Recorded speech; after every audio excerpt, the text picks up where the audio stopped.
John 6. After this, Jesus went away to the other side of the Sea of Galilee, which is the Sea of Tiberias. And a large crowd was following him, because they saw the signs that he was doing on the sick. Jesus went up on the mountain, and there he sat down with his disciples.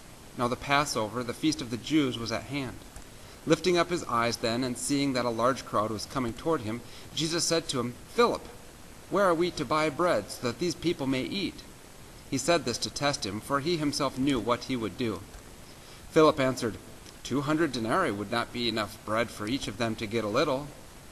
One of his disciples, Andrew, Simon Peter's brother, said to him, "There is a boy here who has 5 barley loaves and 2 fish. But what are they for so many?" Jesus said, "Have the people sit down." Now there was much grass in the place, so the men sat down, about 5,000 in number.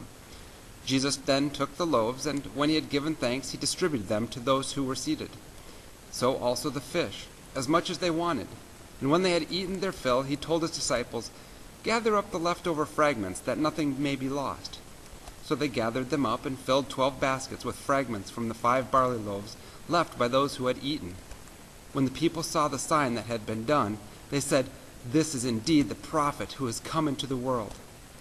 Perceiving then that they were about to come and take him by force to make him king, Jesus withdrew again to the mountain by himself. When evening came, the disciples went down to the sea, got into a boat, and started across the sea to Capernaum. It was now dark, and Jesus had not yet come to them. The sea became rough because a strong wind was blowing.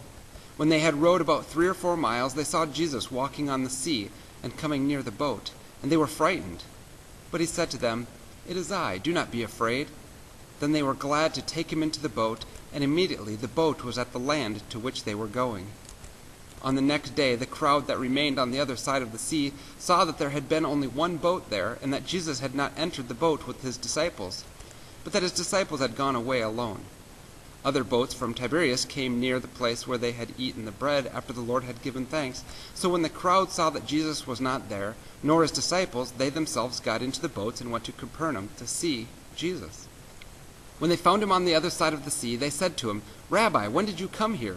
And Jesus answered them, "Truly, truly, I say to you, you are seeking me not because you saw signs, but because you ate your fill of the loaves. Do not labor for the food that perishes, but for the food that endures to eternal life, which the Son of Man will give you. For on him God the Father has set his seal." Then they said to him, "What must we do to be doing the works of God?" Jesus answered them, "This is the work of God, that you believe in him whom he has sent." So they said to him, "Then what sign do you do, that we may see and believe you? What work do you perform? Our fathers ate the manna in the wilderness, as it is written, He gave them bread from heaven to eat." Jesus then said to them, "Truly, truly, I say to you, it was not Moses who gave you the bread from heaven, but my Father gives you the true bread from heaven. For the bread of God is he who comes down from heaven and gives life to the world." They said to him, "Sir, give us this bread always." Jesus said to them, "I am the bread of life. Whoever comes to me shall not hunger, and whoever believes in me shall never thirst. But I said to you that you have seen me, and yet do not believe. All that the Father gives me will come to me. Whoever comes to me I will never cast out. For I have come down from heaven, not to do my own will, but the will of him who sent me. And this is the will of him who sent me, that I should lose nothing of all that he has given me, but raise it up on the last day. For this is the will of my Father, that everyone who looks on the Son and believes in him should have eternal life, and I will raise him up on the last day." So the Jews grumbled about him, because he said, "I am the bread that came down from heaven." They said, "Is not this Jesus, the son of Joseph, whose father and mother we know? How does he now say, 'I have come down from heaven'?" And Jesus answered them, "Do not grumble among yourselves. No one can come to me unless the Father who sent me draws him, and I will raise him up on the last day. It is written in the prophets, and they will all be taught by God.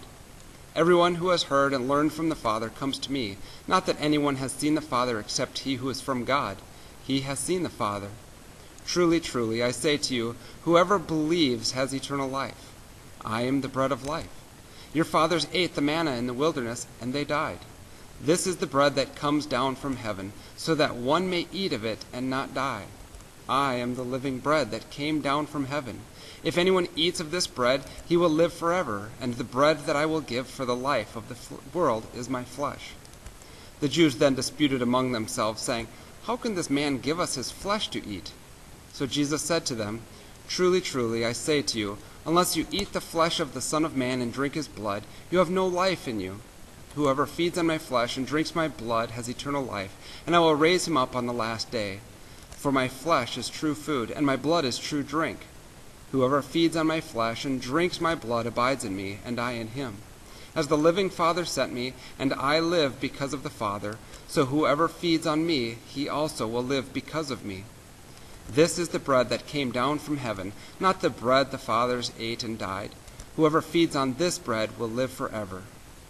Jesus said these things in the synagogue as he taught at Capernaum. When many of his disciples heard it, they said, "This is a hard saying. Who can listen to it?" But Jesus, knowing in himself that his disciples were grumbling about this, said to them, "Do you take offense at this? Then what if you were to see the Son of Man ascending to where he was before? It is the Spirit who gives life. The flesh is no help at all. The words that I have spoken to you are spirit and life, but there are some of you who do not believe." For Jesus knew from the beginning who those were who did not believe, and who it was who would betray him. And he said, "This is why I told you that no one can come to me unless it is granted him by the Father." After this, many of his disciples turned back and no longer walked with him. So Jesus said to the 12, "Do you want to go away as well?" Simon Peter answered him, "Lord, to whom shall we go? You have the words of eternal life, and we have believed and have come to know that you are the Holy One of God." Jesus answered them, "Did I not choose you, the 12? And yet one of you is a devil." He spoke of Judas, the son of Simon Iscariot, for he, one of the 12, was going to betray him.